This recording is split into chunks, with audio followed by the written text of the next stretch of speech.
Are you ready to learn how to collect a canter in 5 steps and in less than 10 minutes? Then listen up and watch this entire video. I'm going to break it down for you step by step, everything that you need to know about collection. In this episode of Setbacks and Solutions with Mick, I'm going to take you through our journey and how I took Mick from having this big, giant, out of balance canter that I had a really hard time doing flying changes from, to now he's like sitting and doing pirouettes, and I even did our first line of 4 tempis. But collection is something that is very misunderstood about the word itself. So we're going to dive into what is collection and how to break it down. So first of all, what is collection? When we hear the word collection, the first thing that you think of is collecting something. Like if you're going to go out into the field and collect some wildflowers, you're going to pick them and pull them towards you, pick them and pull them towards you. When we collect our horses, that idea of collection is really not helpful. Collection is actually about rebalancing your horse to the hind end. So it's about getting them to fold at their SI joint, getting them to rotate their pelvis under, which then lifts up the back and the withers, and then gets the neck to arch even more. So collection is really about rebalancing. Collection also has nothing to do with slowing down your horse. I think we all make that mistake of we hear our instructors say, collect your horse, and the first thing you think is go slower. That's not the case at all. Collection is about shorter, faster, shorter, faster. I rode a ton with Johannemann, who's one of the German master trainers, and I can still hear his voice, shorter, faster, collect, active, active, quicker, quicker, quicker. So it's really important that you keep that quickness and that activity in the collection so that your horse does indeed rebalance and so that you don't lose the rhythm. So what are the steps to teaching your horse to collect, and specifically to teaching your horse to collect the canter? The first step is forward. You have to have your horse going forward with the right rhythm. So the canter is a 3-beat rhythm, 1, 2, 3, 1, 2, 3, 1, 2, 3, 1, 2, 3. If you start trying to collect your horse before you have rhythm, then they break, the canter becomes 4-beat, you lose the activity, and your horse isn't actually going to rebalance on the hind leg. Your horse is just going to go on the forehand. So when you're working on collection, you've got to keep that 3-beat.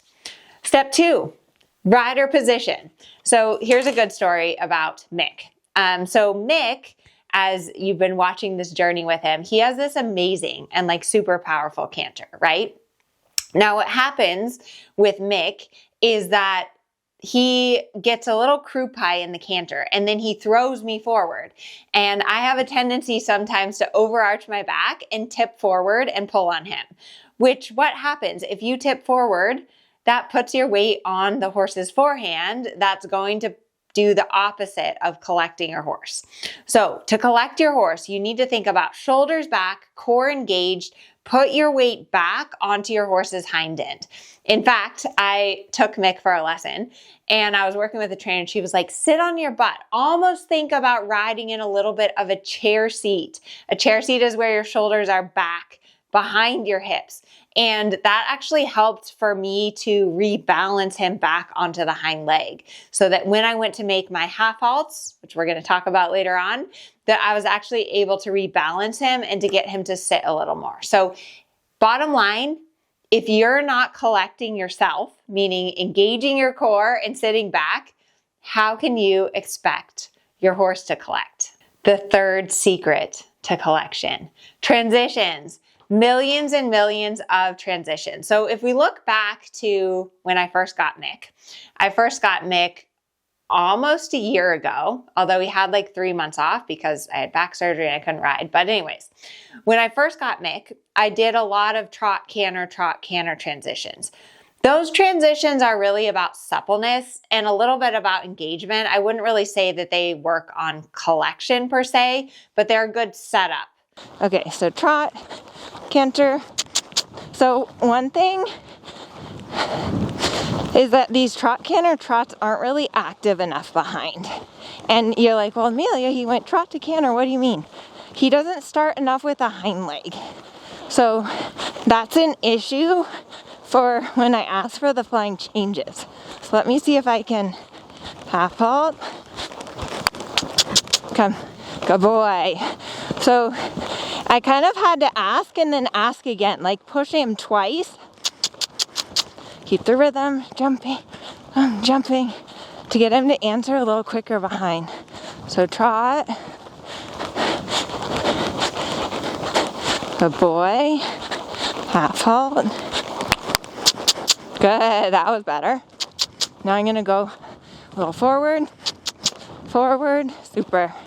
Get the jump and active and jump, active and jump, active and jump. This is another thing I do with Mick. Lengthen, medium, extended. Good boy.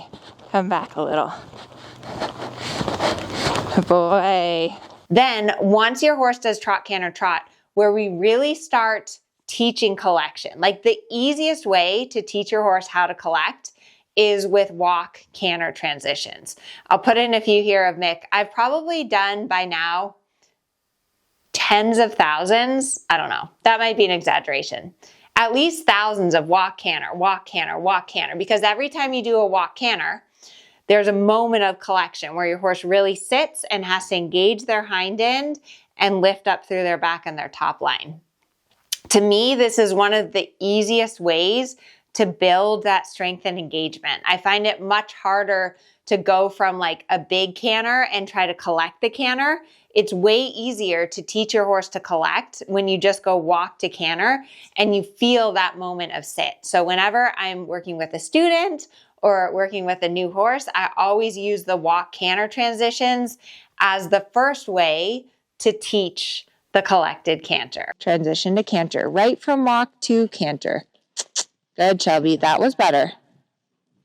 Short, quick, short, quick. Remember that collection isn't slow, it's activity.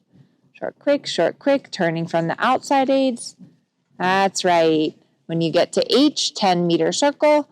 As you come back to H, transition to walk. Turn to give, turn, give, turn, give. Don't pull. Turn soft, turn soft, turn soft, turn soft, turn soft.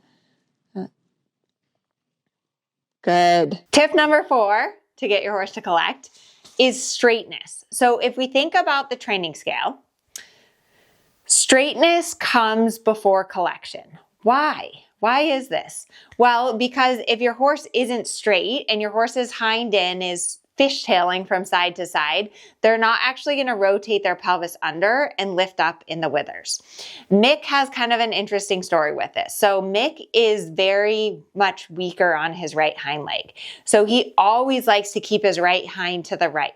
When I'm going to the right, he wants to always be haunches and right. When I'm going to the left, he always wants to be swinging his haunch a little to the outside. I actually found that his right stifle was quite weak and he had a little bit of effusion in that stifle. So it's something that I've been really aware of, his straightness, and really trying to keep that right hind underneath of him. Because what happens is that if I allow him to be crooked and always have his right hind to the right, then he doesn't take the weight behind on the right hind leg and he doesn't ever carry that weight behind. So straightness is super important in order to get your horse to collect. And it's something that you want to be mindful of working on a little bit all the time, and also something that gets better with time. And then finally, tip number 5 is half-halts. Everyone is always asking about half-halts, and half-halts are really about rebalancing your horse and getting your horse's attention. Half-halts are super important when it comes time to collect the canter.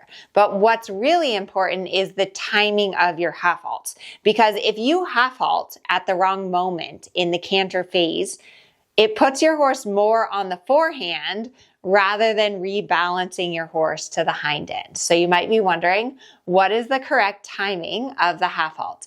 So the canter is a 3-beat rhythm. Beat 1 is the upbeat of the canter. So beat 1 is where the outside hind leg is on the ground and the other 3 feet are coming off the ground. Always half halt your horse just when the mane starts to fly up on that beat 1 of the canter. Beat 1 of the canter is also where your bum is kind of sliding the most back to the back of the saddle. Your shoulders are just a little bit forward. And you really want to think about when you half halt, shoulders back, core engaged, leg first to keep the rhythm. And then with your wrist, just a little half halt, half halt, half halt on the upbeat.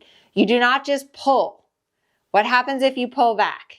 If you pull back, then your horse is going to go on the forehand and you're going to lose the rhythm and you're going to lose the activity. So this is all super, super important. I want to remind you that teaching your horse to collect the canter takes a long, long time.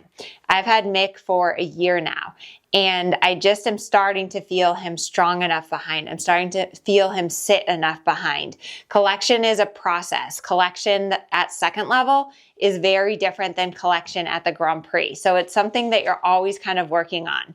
And I really want you to remember the training scale. So the training scale really is the secret to collection. Following each level of the training scale and working your way up to the top, which is collection.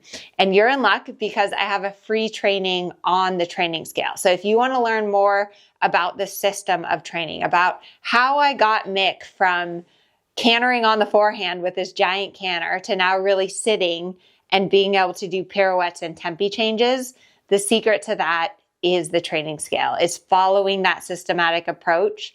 It's making sure that every single session I focus on rhythm, suppleness, connection, impulsion, straightness. That is what allows me to have collection. And before I trained multiple horses to the Grand Prix, I had no idea. It seemed like such a mystery. Like, how do you get your horse to piaffe and passage and do pirouettes? But the secret to it really is the training scale. So I have a free training. I'd like you to click the link below, RSVP, and come because I want to teach you a little bit more about the system. It's going to take me longer than 10 minutes. I hope you like this video. Make sure to like and subscribe. I have some more great videos coming up on Mick, and I hope that you're enjoying being a part of his journey, and thank you for being here.